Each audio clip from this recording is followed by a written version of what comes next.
Muy bien, ahora pongamos nuestra atención a los sacramentos. Vamos a leer de la Confesión de Westminster, de la sección de los sacramentos, en el capítulo 27, los párrafos del 1 al 5. Así que si alguien lo tiene ahí en su celular o en su laptop, puede acompañarnos también en la lectura. Capítulo 27 de la Confesión de Westminster. Capítulo 27 de los sacramentos. Párrafo 1. Los sacramentos son señales y sellos santos del pacto de gracia, instituidos directamente por Dios, para representar a Cristo y a sus beneficios y para confirmar nuestra participación en Él, y también para establecer una distinción visible entre aquellos que pertenecen a la Iglesia y el resto del mundo, y para comprometerles solemnemente al servicio de Dios en Cristo conforme a su palabra.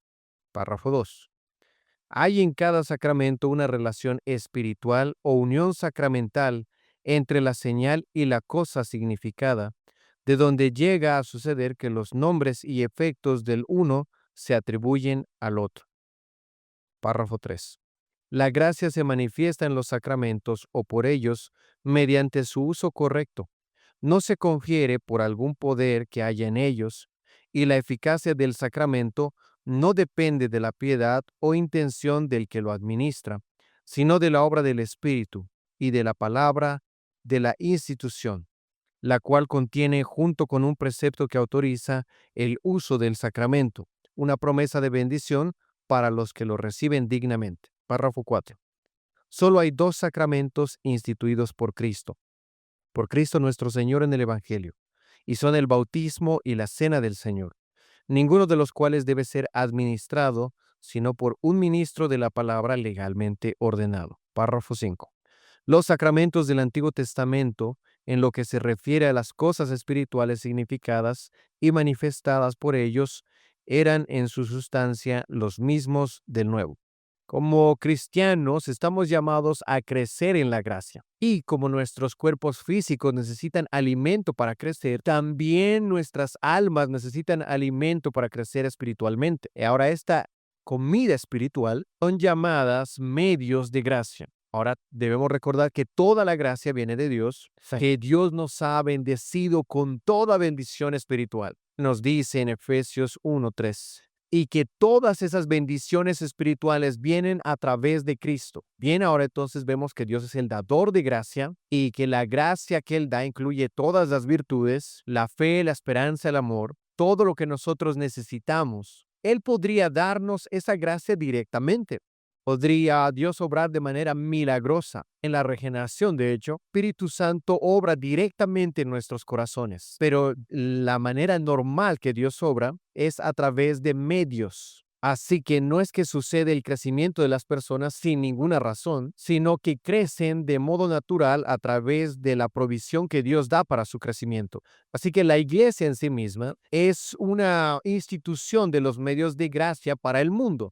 La iglesia tiene el mensaje de gracia. Es a través de la iglesia que Dios edifica a su pueblo. También la providencia de Dios es un medio de gracia. Todo lo bueno que obra en la vida de un creyente, Dios utiliza todas las cosas para hacer a su pueblo más como Cristo. Pero cuando nos referimos específicamente a los medios de gracia, nos referimos a los elementos ordinarios que Él nos ha dado para usar. Aquellos elementos de adoración, en este caso la palabra, los sacramentos y la oración. Estas son las tres maneras ordinarias por las que Dios trabaja en su pueblo. Así que si queremos nosotros crecer a la imagen de Cristo, tenemos que utilizar esos medios. No tenemos necesidad de algo más.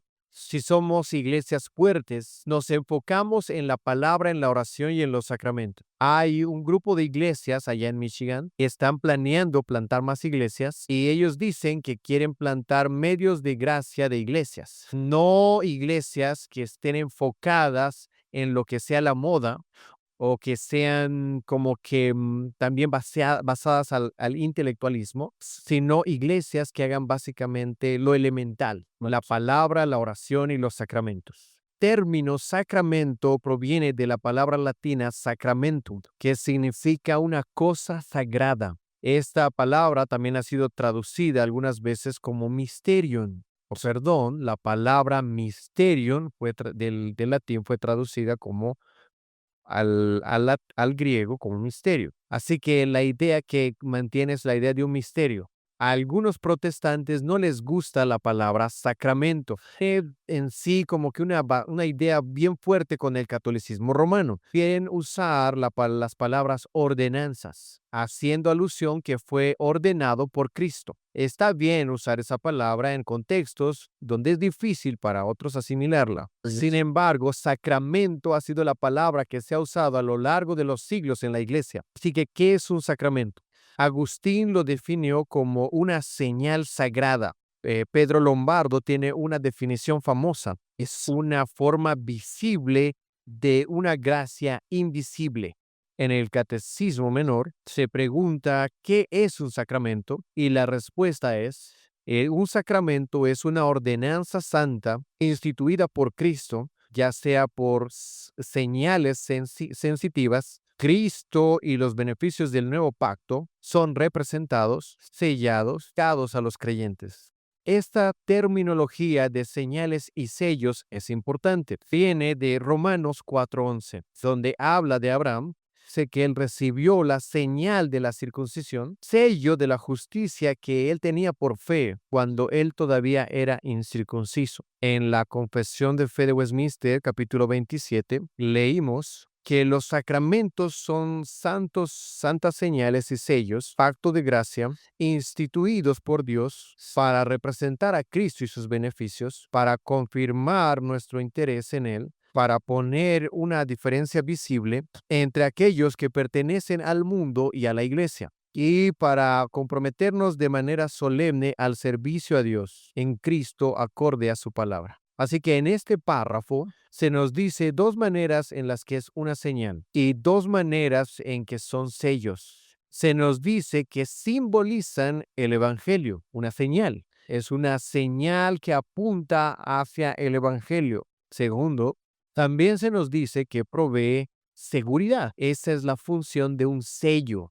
Un sello te garantiza que algo es auténtico, de tal modo que lo que Dios está haciendo es auténtico para nosotros. Tercero, también se nos dice que muestra quiénes son el pueblo de Dios. Una señal nuevamente, apunta y demuestra quiénes son el pueblo de Dios y quiénes no lo son. Cuarto, dice que también motiva nuestra obediencia. En ese sentido es un sello. Es una garantía para nosotros de la gracia de Dios, por lo que se convierte en un motivador para vivir por Él. Es importante también considerar un poco de la historia de los sacramentos y cómo es que la tradición reformada contrasta con el catolicismo romano. El catolicismo romano tiene una enseñanza que se llama ex opere operato, que significa que los sacramentos tienen poder en sí mismos, simplemente al realizar la acción. La gracia es infundida y sus efectos no dependen de la fe, sino que sucede automáticamente. Los sacramentos automáticamente proveen gracia. Los reformadores rechazaron este acercamiento.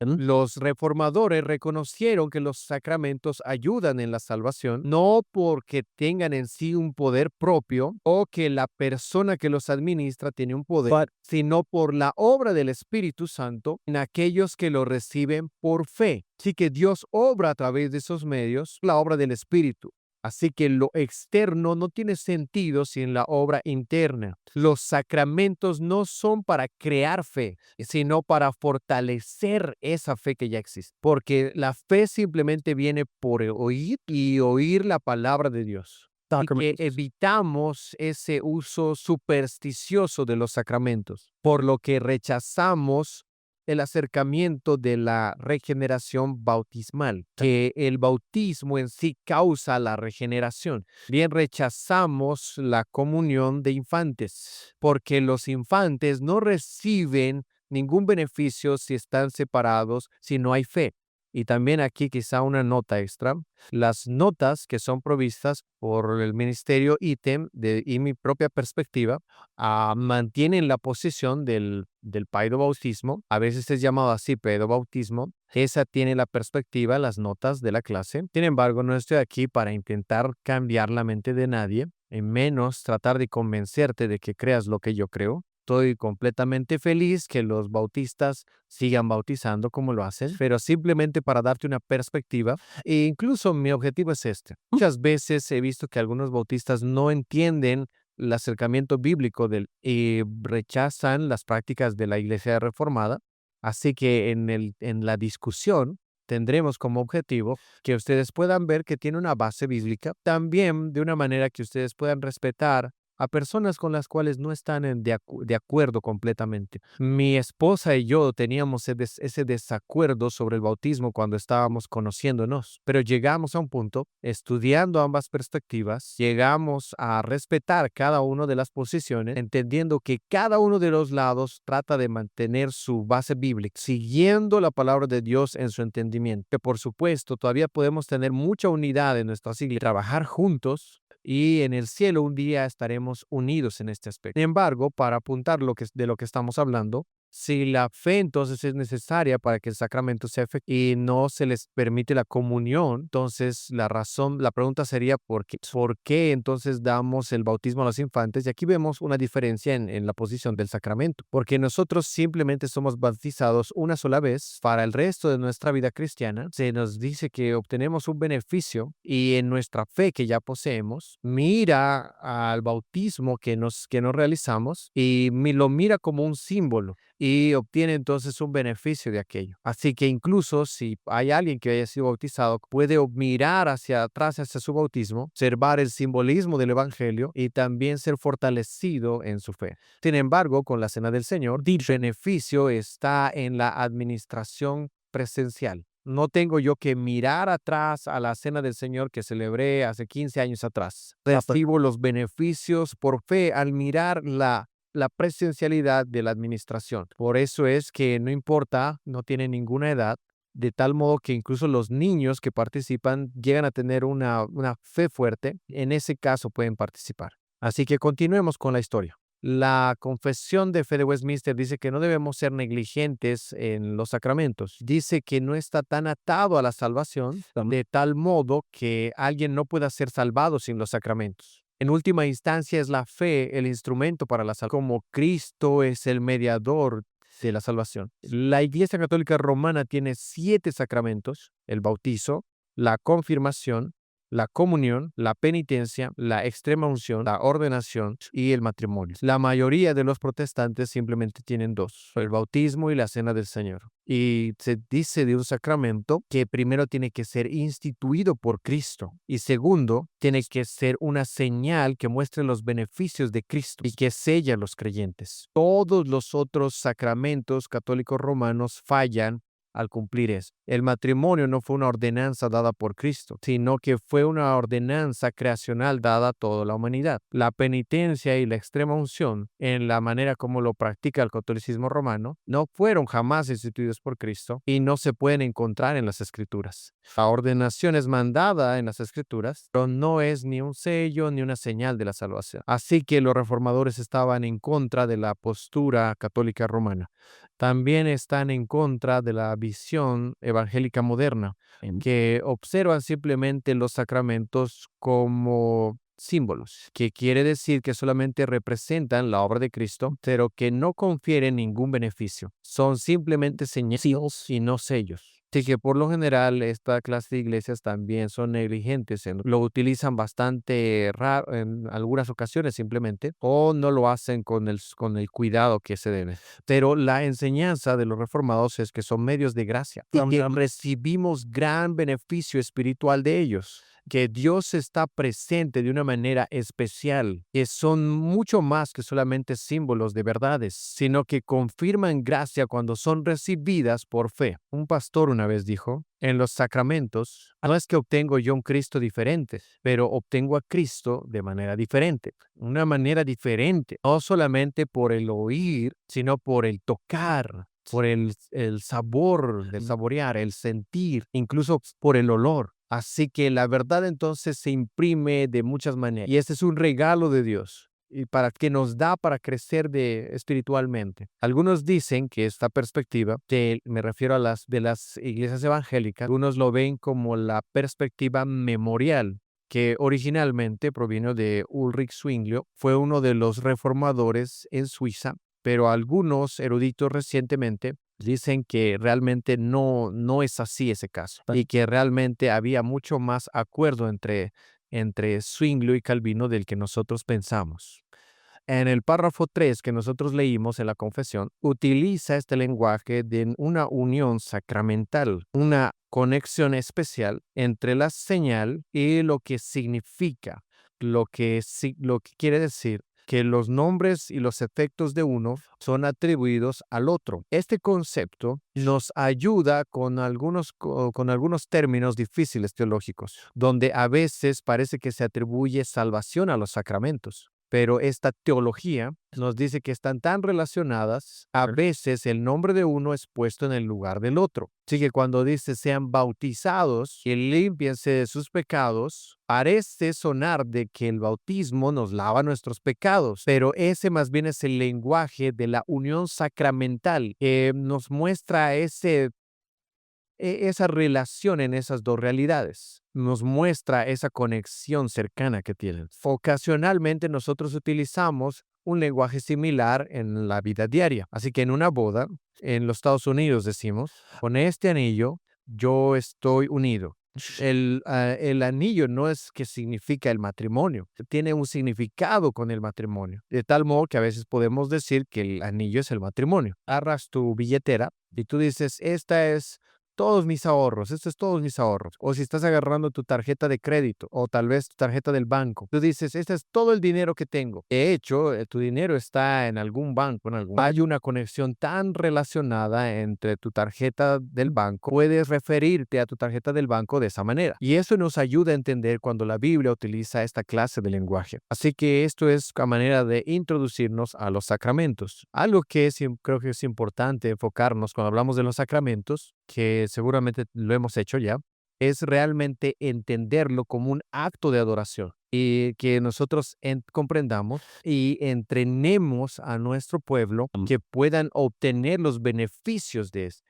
Porque hay un sentido en que los sacramentos son sencillos, pero muy profundos. Incluso en la vida tenemos que hacer una distinción de dos tipos de mentalidades. Hay algunos que tienen un acercamiento más artístico en su liturgia y hay otros que son más analíticos. Y los reformadores obtienen más una perspectiva analítica, por lo que creo que no entendemos apropiadamente el sacramento, porque no lo vemos de una manera más artística, porque son símbolos visibles. Así que debemos tratar de entender la profundidad de ellos, así como es el apreciar una buena pintura. Si eres como yo, podrías ir a un famoso museo, tirar una famosa pintura y pensar, no estoy entendiendo nada. ¿Qué es tan grandioso de eso? Pero si luego entonces tú llevas o eres un experto en el arte y él te explica a ti, te explica la técnica que se ha utilizado, el significado, lo explica en la historia, entonces eso va a ayudarte a ti a que crezca tu apreciación. Lo mismo sucede con los sacramentos. Simplemente puedes comer el pan y beber el vino, perder toda la profundidad del simbolismo que existe ahí. Así que es nuestra responsabilidad entrenar al pueblo, tengan una mejor apreciación de los sacramentos. Vamos a igual empezar esta lección leyendo la Confesión de Fe, el capítulo 28. Vamos a leer entonces los párrafos del 1 al 7 del capítulo 28 de la Confesión de Westminster. El bautismo es un sacramento del Nuevo Testamento instituido por Jesucristo, no solo para admitir solemnemente en la iglesia visible a la persona bautizada, sino también para que sea para ella una seña y un sello del pacto de gracia, de su injerto en Cristo, de su regeneración, de la remisión de sus pecados y de su entrega a Dios por Jesucristo para andar en novedad de vida. Este sacramento, por institución propia de Cristo, debe continuarse en su iglesia hasta el fin del mundo. El elemento externo, párrafo 2, que ha de usarse en este sacramento es el agua, con la cual ha de ser bautizada la persona en el nombre del Padre, del Hijo y del Espíritu Santo. Párrafo 3. No es necesaria la inmersión de la persona en el agua y el bautismo es correctamente administrado por la aspersión o efusión del agua sobre la persona. Párrafo 4. No solo han de ser bautizados los que de hecho profesan fe en Cristo y obediencia a Él, sino también los niños hijos de unos o de ambos padres creyentes. Párrafo 5. Aun cuando el menosprecio o descuido de este sacramento sea un gran pecado, no obstante, la gracia y la salvación no están tan inseparablemente unidas a Él que no pueda una persona ser regenerada o salvada sin el bautismo, o que todos los que son bautizados sean indudablemente regenerados. Párrafo 6. La eficacia del bautismo no está ligada al preciso momento en que es administrado. Sin embargo, por el uso correcto de este sacramento, la gracia prometida no solo se ofrece, sino que realmente se manifiesta y se otorga por el Espíritu Santo a aquellos, sean adultos o infantes, a quienes corresponde aquella gracia según el consejo de la propia voluntad de Dios en su debido tiempo. Párrafo 7. El sacramento del bautismo ha de administrarse una sola vez a cada persona. Cuando estamos observando la doctrina del bautismo, queremos ver también primero el Antiguo Testamento y el trasfondo del Antiguo Testamento, porque el Antiguo Testamento tenía muchos rituales de lavar. Las personas eran lavadas, los sacrificios eran lavados, los objetos del templo eran lavados. Levítico 14, 8 al 9 nos da un ejemplo. Se nos dice que una persona tenía que ser limpiada, sus ropas debían ser lavadas, debía rasurarse el cabello, debía bañarse con agua. Entonces luego era considerado ceremonialmente limpio. Estos rituales de limpieza fueron aplicados en oración, representando una limpieza espiritual. Representaba la limpieza espiritual. Considera el Salmo 51. David dice: lava mi pecado, límpiame de mi iniquidad, límpiame con hisopo y seré limpio. Lávame y seré más blanco que la nieve. Ezequiel 36:25. Yo derramaré agua sobre ti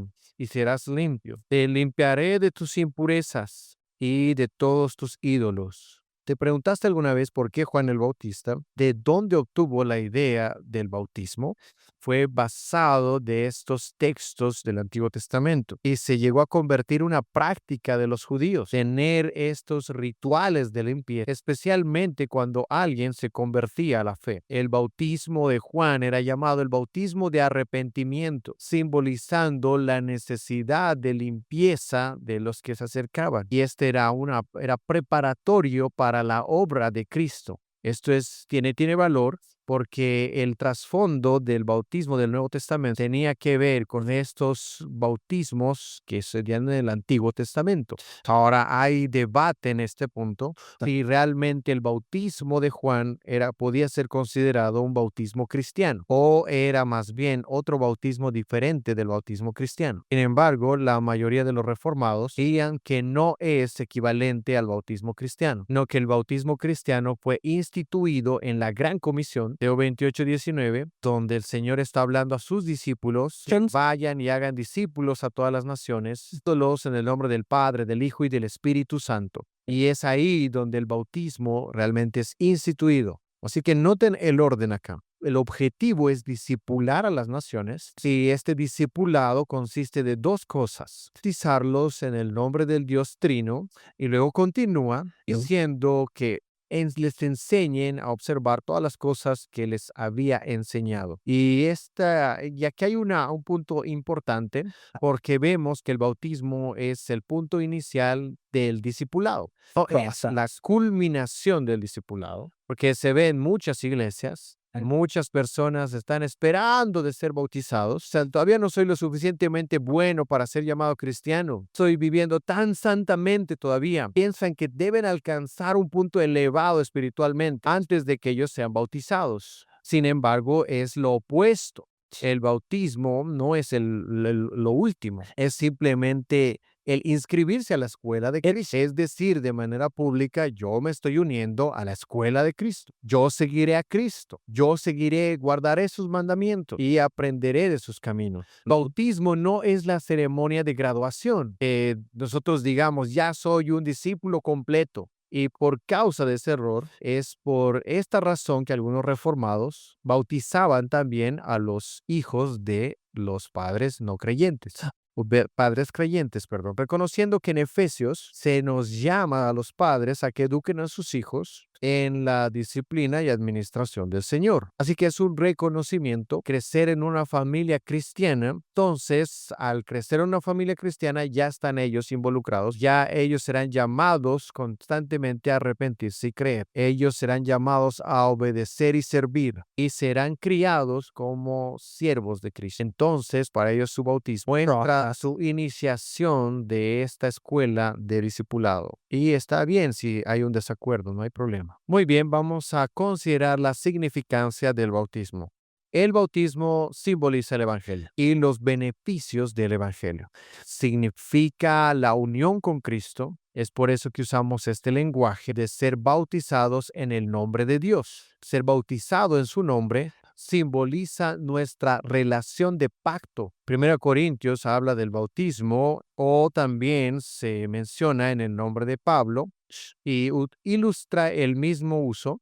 El bautismo significa una conexión con una persona. En el caso de Pablo era un ejemplo negativo, palabras que no había sido bautizado. Sí, el bautismo significa unión con Cristo entonces, pero no solo eso, sino que también unión con el cuerpo de Cristo. Si la iglesia es el cuerpo de Cristo, que quiere decir que Cristo es la cabeza, entonces si tú tienes una relación pactual, automáticamente también tienes una conexión con todo el cuerpo. Y esto es muy importante.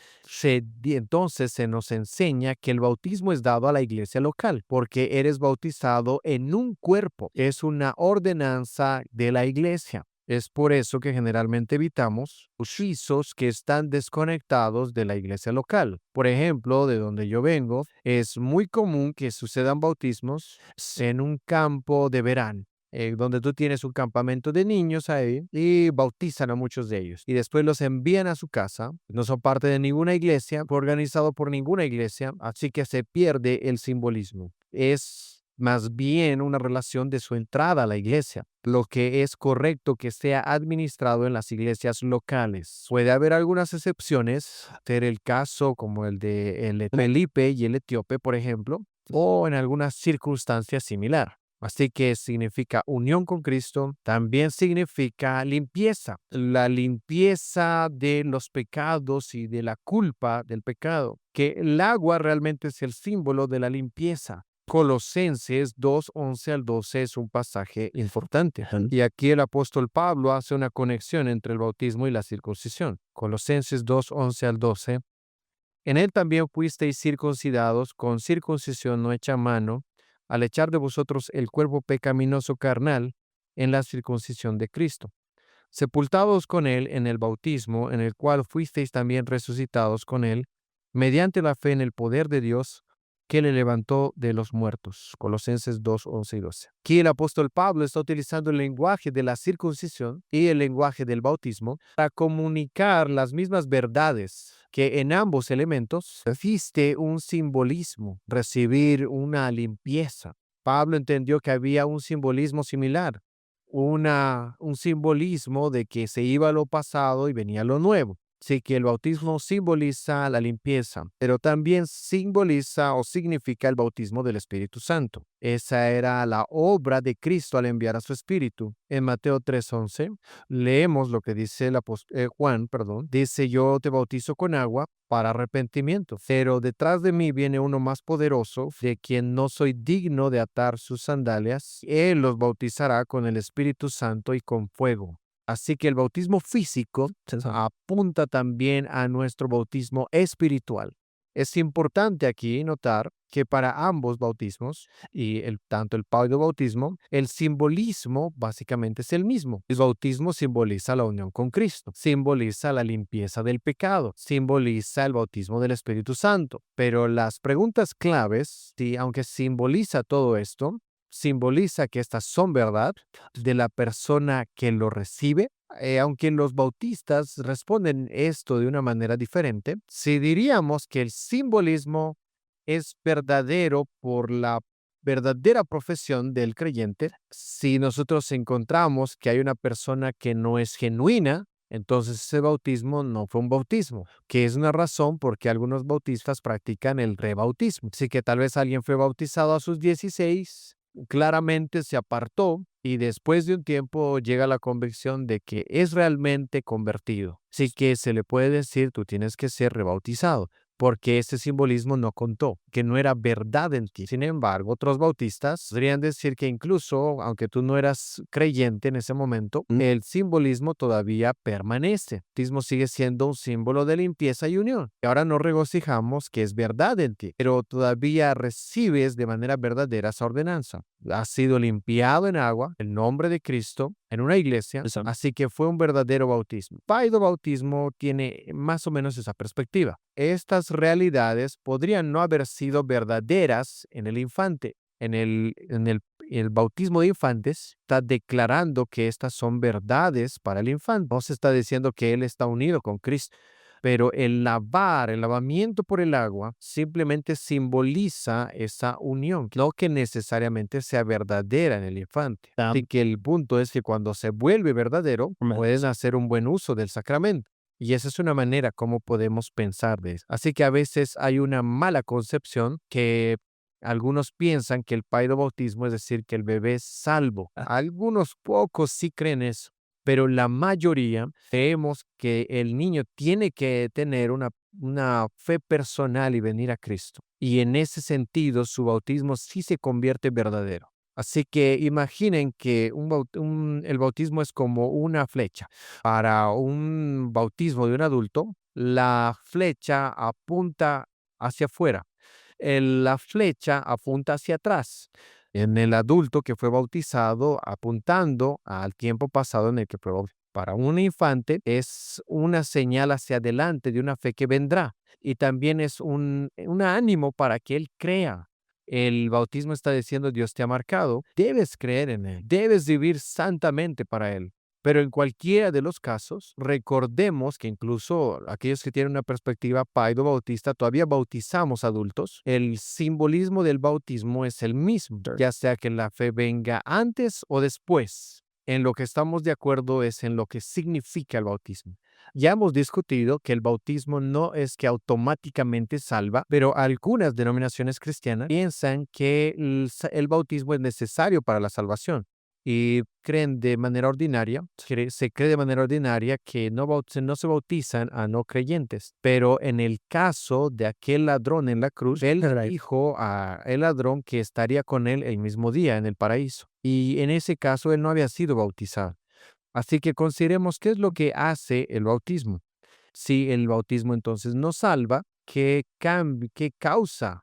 En el bautismo, una persona es identificada públicamente como un cristiano. Incluso para nosotros que bautizamos infantes, hay una identificación pública como cristianos, pero entendamos esto cuidadosamente. Esto es una identificación externa. No estamos diciendo que sea una verdad interna en su corazón, que puedes tener incluso a alguien que se llame cristiano, que no tenga la verdadera substancia en su corazón. Y para un adulto, ellos cuando se bautizan son incluidos en la membresía y son considerados uno de nosotros y son parte de nuestras religiones cristianas. Así que para el bautismo, para el bautismo de infantes, lo vemos como parte del hogar cristiano. Incluso aunque ellos todavía no tienen una verdadera fe en su corazón, porque no hay otra alternativa. Si tú le preguntas a un niño qué religión, ellos te van a decir, somos cristianos. No te va a decir un niño de 5 años, soy un ateo, o soy un musulmán, o soy un judío, o no soy nada.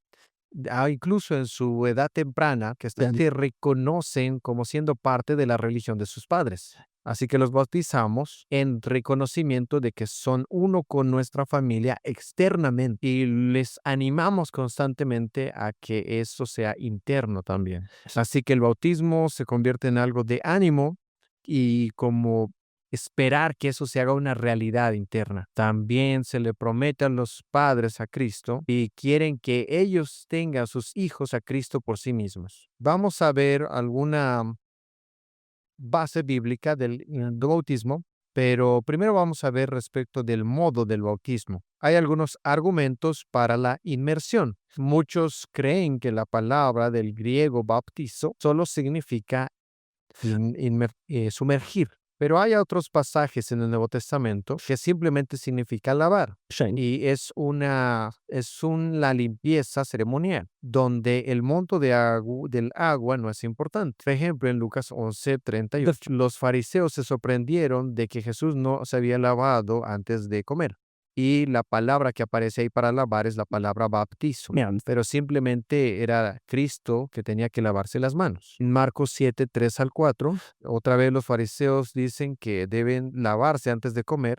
Tienen que lavar sus copas, utensilios y sus vasijas. Pero otra vez, no son inmersiones, sino son lavamientos ceremoniales. Y la palabra griega baptizo tiene un uso más amplio. Puede significar tanto como sumergir, puede ser sopar, derramar, picar o echar, o ir a través de una transformación particular.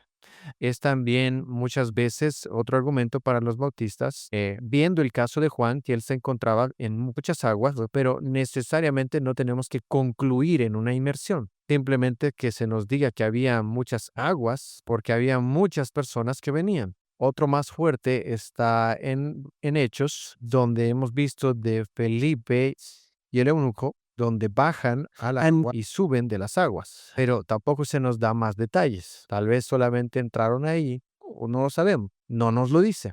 Adicionalmente, también otros bautistas piensan que el bautismo por casas, o el de Cornelio y otros, tomaron lugar en sus hogares y que realmente no se podría practicar en esos lugares la inmersión, porque las casas no tenían espacios así. Algunos también utilizarían que el ser echados y levantados simboliza la sepultura y la resurrección de Cristo. Pero hay una dificultad. Cristo no fue sepultado en la tierra, él fue puesto en una tumba que estaba que estaba cerrada. Así que también hace difícil ese simbolismo, porque si es como descender a las aguas, entonces en ese caso el agua está en vez de la limpieza. Y al simbolizar la limpieza, es un buen simbolismo de ser limpiado de todo. Y en estos pasajes, el punto realmente no es el modo del bautismo, el punto es la unión con Cristo. Y la unión con Cristo es su muerte y crucifixión, y la inmersión no necesariamente simboliza la crucifixión. Ahora también podemos ver otros argumentos para el derramar, y estos argumentos tienen también una consistencia con las Escrituras. La obra de Cristo de bautizar a su pueblo con su Espíritu siempre se describe en términos de derramar. El Espíritu es llamado que él desciende de lo alto. Ese primer bautismo del Espíritu Santo, el Espíritu viene sobre sus cabezas como llamas de fuego. Él dice que es derramado o que cae sobre ellos o que respira sobre ellos. Así que aquellos que usan la aspersión o el derramar utilizan este lenguaje. Hebreos 9:10 caracteriza todas las ceremonias como un derramamiento, como la manera de los bautismos que se dieron. Habla del salpicar de la sangre de los corderos, mismo que hacía Moisés sobre el pueblo. También como lo hicieron con los implementos del tabernáculo y como cristianos habiendo sido rociados por la sangre de Cristo. Así que ambos, ese rociar, el derramar, se encuentran también en las Escrituras. Y así que esas son la base para ese modo de bautismo. Otra vez, creo que este es un punto donde debemos ser caritativos los unos con los otros. Los presbiterianos aceptan la inmersión como un modo válido de bautismo, aunque la mayoría prefiere el rociar o el derramar. Igual frecuentemente para los bautistas, para los bautistas, ellos aceptan simplemente por inmersión. Yo estoy feliz que la gente practique inmersión. Pienso que también es posible Si otro sostiene otra perspectiva, que también puedas aprender y aceptar los otros modos, así considerarlo un bautismo válido.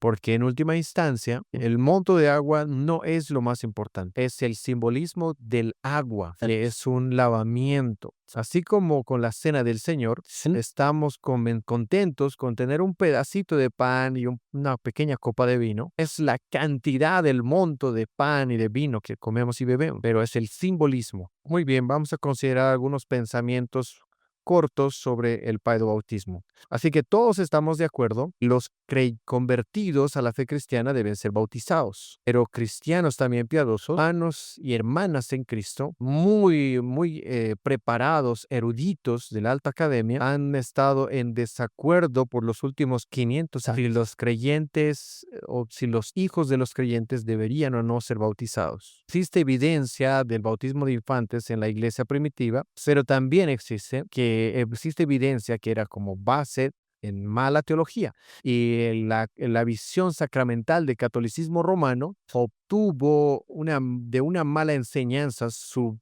perspectiva. Sin embargo, nunca fue como algo cuestionable hasta que se despertó el movimiento anabautista en los 1500. Uno de los argumentos principales para favor del bautismo de infantes, visto en unidad con el pacto de gracia. Eso quiere decir que hay una conexión pactual entre el bautismo y la circuncisión. Y el Nuevo Testamento es parte de ese pacto de gracia. Todavía está conectado al pacto con Abraham. Así que vemos una gran continuidad. Así que recordemos otra vez de este como uno de los elementos de la adoración. Uno, lo vemos que hay un mandato explícito. No hay un mandato explícito de bautizar infantes. Tampoco no hay un mandato de no bautizarlos. Segundo, estamos buscando por un ejemplo de aprobación. No existe un ejemplo del 100% de infantes siendo bautizados. Tampoco hay otros ejemplos de infantes siendo rechazados sus bautismos. Lo que significa que tiene que decidirse por un tercer punto, por una implicación teológica. La implicación teológica puede guiarnos a bautizar infantes o retenerlos de ser bautizados. Y los puntos fuertes del debate tienen que ver especialmente cómo entendemos la relación entre los pactos, qué tanta continuidad, discontinuidad es entre el antiguo y el nuevo pacto. Así que un argumento simple sería así como Abraham recibió la circuncisión basada en su fe, bien sus hijos infantes fueron circuncidados como una señal del pacto de Dios, que los infantes recibieron la señal del pacto en el Antiguo Testamento, y el pacto de gracia tiene una unidad, así que en el Nuevo Testamento